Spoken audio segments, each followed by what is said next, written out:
Netanyahou qui s'est exprimé, on l'a vu, hein, David, dans un anglais parfait, tout à fait à l'aise, très dynamique, ambassadeur et à la fois acteur de la réussite israélienne qu'il a longtemps vanté, que ce soit sur le plan militaire, technologique, économique. Qu'est-ce que vous avez retenu, David, particulièrement de ce discours ? Bah, il est vraiment chez lui à l'AIPAC, ça, il n'y a aucun doute là-dessus.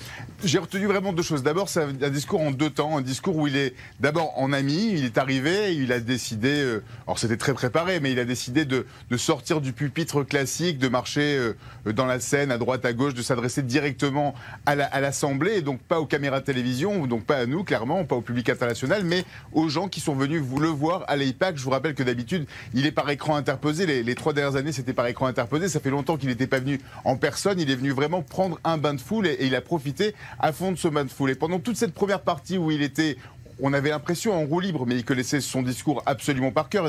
Il avait quelques notes à la main d'ailleurs. Mais donc il a fait je vous rappelle que c'est la conférence de l'AIPAC, donc il était conférencier. Il a vraiment présenté les atouts d'Israël, militaires, économiques, agricoles, technologiques, sur le point de vue des partenariats à l'international, comme je vous l'avais dit, sur les réponses de secourisme. Donc c'est vraiment le VRP représentant d'Israël auprès du public américain, du public d'AIPAC.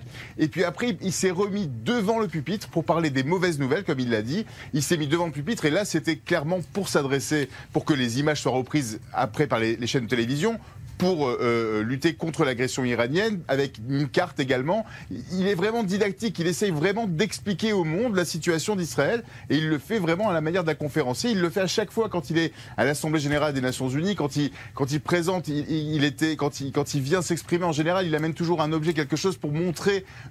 pour être explicatif, pour vraiment être dans la démonstration. Et il l'a été encore aujourd'hui. Mais il s'est mis vraiment derrière un pupitre à partir du moment où il y avait les mauvaises nouvelles, pour parler de l'Iran, pour parler du conflit avec les Palestiniens, pour parler du plan de paix. C'était assez étonnant de voir vraiment ces deux Netanyahou se présenter devant la conférence de l'AIPAC. Voilà, Benny Netanyahou, donc VRP à la fois d'Israël.